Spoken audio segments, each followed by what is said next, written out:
সুপ্রিয় শিক্ষার্থীবৃন্দ, অনলাইন বাংলা ক্লাসে তোমাদেরকে আমি স্বাগত জানিয়ে শুরু করছি। বাংলা সাহিত্যের অংশে আমরা আজকে যে সেশনটি পরিচালনা করব বা যে সেশন নিয়ে আমরা যুক্ত থাকব তা হলো মহাকবি মাইকেল মধুসূদন দত্তের বঙ্গভাষা কবিতা। বঙ্গভাষা কবিতাটি আমাদের পলিটেকনিক ইনস্টিটিউটের শিক্ষার্থীদের সিলেবাসে রয়েছে। আমি মনে করি হয়তো অনেক ক্লাসেই, বিশেষ করে ইন্টারমিডিয়েট লেভেলেও বা কারিগরি অথবা নবম দশম শ্রেণীর তাদের পাঠ্যতেও থাকতে পারে। আমাদের এই আলোচনায় সকল স্তরের শিক্ষার্থী উপকৃত হবে। বঙ্গভাষা কবিতাটি আলোচনার শুরুতেই আমরা মাইকেল মধুসূদন দত্ত সম্বন্ধে একটু জানব। আমাদের বাংলা সাহিত্যের এই মহাকবি, যার হাত ধরে বাংলা সাহিত্যের অনেক শাখায় নবদিগন্তের সূচনা হয়েছে, বা যে শাখা বাংলা সাহিত্যের যে শাখাগুলো আমরা আমাদের আগে মধ্যযুগের বাংলা সাহিত্যে ছিল না, যেগুলো মধুসূদনের হাত ধরে মধুসূদনই প্রথম যেগুলো বাংলা সাহিত্যে নিয়ে এসেছেন পাশ্চাত্য সাহিত্যের ধারা থেকে, তার মধ্যে অন্যতম হলো সনেট, 14 লাইনের চতুর্দশপদী কবিতা। এই বঙ্গভাষাও একটি সনেট। এছাড়া মধুসূদনের আরো বড় কৃতিত্ব মেঘনাদ বধ কাব্য, এটি বাংলা সাহিত্যের প্রথম সার্থক মহাকাব্য। বাংলা সাহিত্যের সার্থক নাটক রচয়িতা মধুসূদন। মধুসূদনের নাটকের মধ্যে রয়েছে শর্মিষ্ঠা, পদ্মাবতী, কৃষ্ণকুমারী, মায়াকানন। এছাড়া প্রহসন। প্রহসন হলো এমন ধরনের রচনা, সমাজের অসঙ্গতিগুলোকে একটা কি বলা যায় যে প্রহসনের মাধ্যমে তুলে ধরা, যে এটাও বাংলা সাহিত্যে মধুসূদনের হাত ধরে আসে। একেই কি বলে সভ্যতা, বুড়ো শালিকের ঘাড়েরও, এগুলো মধুসূদনের অনন্য সৃষ্টি। এছাড়া বাংলা সাহিত্যের বাংলা কবিতার যে মিত্রাক্ষর ছন্দের যে একটা বেড়াজাল ছিল, মধ্যযুগের হিন্দু মুসলমান সকল কবিদেরই লেখায় যে মিত্রাক্ষর ছন্দ, শেষে অন্তমিল, এই যে একটা একঘেয়েমি, এটি মধুসূদনই প্রথম এই এই একঘেয়েমি ভেঙে ফেলেন অমৃতাক্ষর ছন্দ দিয়ে। যে কবিতা লিখতে গেলে যে শেষ চরণ শেষের দিকে অন্ত অক্ষরের মিল দিয়েই করতে হবে এমন না, এইটা ভেঙে অমৃতাক্ষর ছন্দ নিয়ে আসলেন ইউরোপীয় সাহিত্যের আদলে।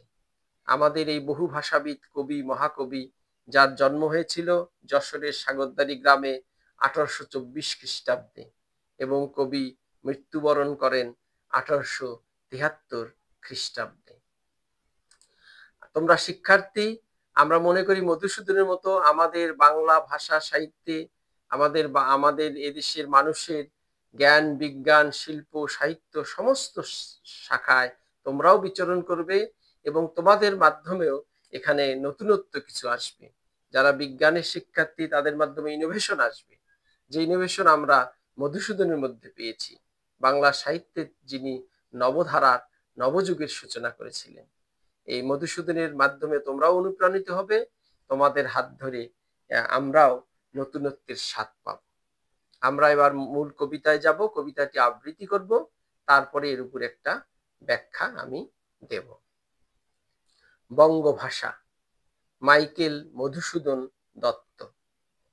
হে বঙ্গ, ভাণ্ডারে তব বিবিধ রতন, তা সবে অবোধ আমি অবহেলা করি, পরধন লোভে মত্ত করিনু ভ্রমণ, পরদেশে ভিক্ষাবৃত্তি কুক্ষণে আচরি, কাটাইনু বহুদিন সুখ পরিহরি, অনিদ্রায় অনাহারে সপিকায় মন, মজিনু বিফল তপে অবরেণ্যে বরি, কেলিনু শৈবালে ভুলি কমল কানন, স্বপ্নে তব কুললক্ষ্মী কয়ে দিলা পরে, ওরে বাঁচা মাতৃকোষে রতনের রাজি, এ ভিখারি দশা তবে কেন তোর আজি, যা ফিরি অজ্ঞান তুই, যারে ফিরি ঘরে, পালিলাম আজ্ঞা সুখে পাইলাম কালে, মাতৃভাষারূপ খনি পূর্ণমণি জালে।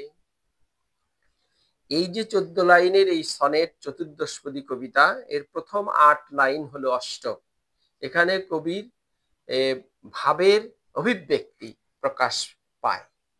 পরের 6 লাইনকে বলা হয় ষষ্ঠক। এখানে হয় ভাবের পরিসমাপ্তি। হে বঙ্গ ভান্ডারে তব বিবিধ রতন। কবি এখানে বাংলাদেশকে, বাংলা ভাষাকে এখানে তুলনা করেছেন যে কি রয়েছে, তার অনেক রত্ন রয়েছে, অনেক সম্পদ রয়েছে। আমাদের এই সুজলা সুফলা শস্য শ্যামলা বঙ্গভূমি, নদীমাতৃক এই দেশ, ষড়ঋতুর দেশ, 2 মাস পর পর ঋতু পরিবর্তন হয়।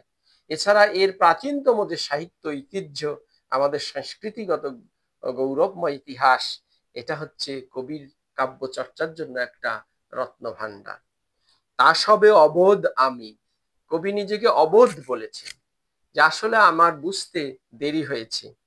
এটাকে অবহেলা করে আমি কি করেছি, পর ধন লোভে মত্ত।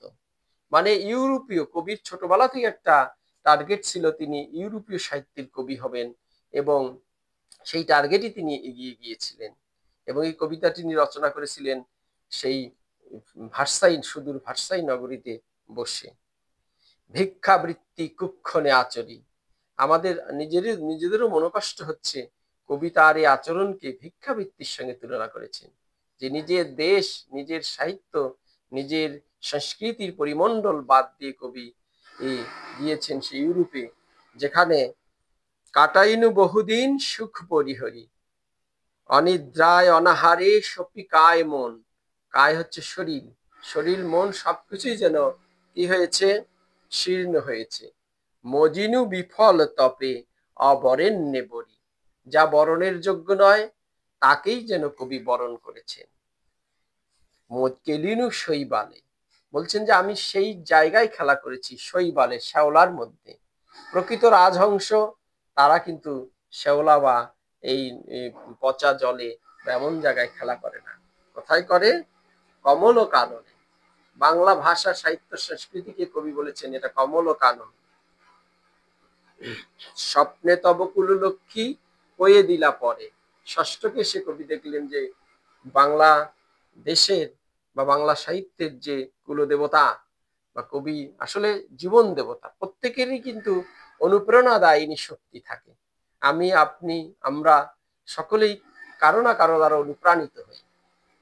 কেউ বা তার শিক্ষকের দ্বারা অনুপ্রাণিত হয়, কেউ তো বাবা মার দ্বারা হয়, বা প্রিয়জনের দ্বারা, প্রিয়তমের দ্বারা হয়।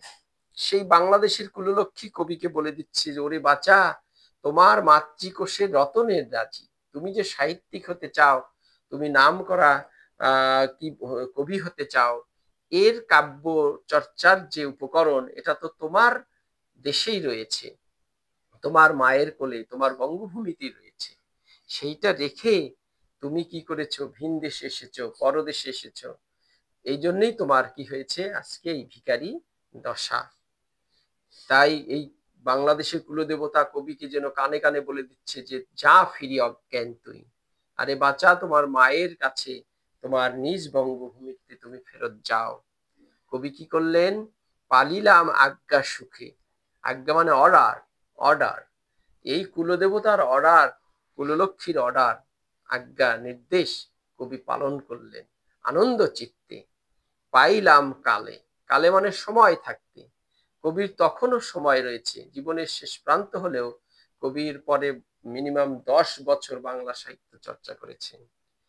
মাতৃভাষা রূপ খনি, আমাদের এই বাংলা ভাষার, এই মাতৃভাষার রূপ খনি, মানে এটাকে একটা রূপ, মানে রত্নের খনি হিসেবে কবি নিজেকে পেয়েছেন বলে নিজে গর্বিত হয়েছেন। পূর্ণমণি জালে, কবির যে চেতনা, এটাতে স্বদেশ প্রেম এবং মাতৃভূমির প্রতি একটা অকৃত্রিম ভালোবাসা প্রকাশ পেয়েছে মাইকেল মধুসূদন দত্তে। আসলে অত্যন্ত মেধাবী বাঙালি সন্তান, যিনি অনেকগুলো ভাষায় তার পাণ্ডিত্য ছিল, জার্মান ভাষা, ইংরেজি, হিব্রু, ফ্রেঞ্চ, বাংলা, সংস্কৃত, এগুলোতে তার পাণ্ডিত্য ছিল।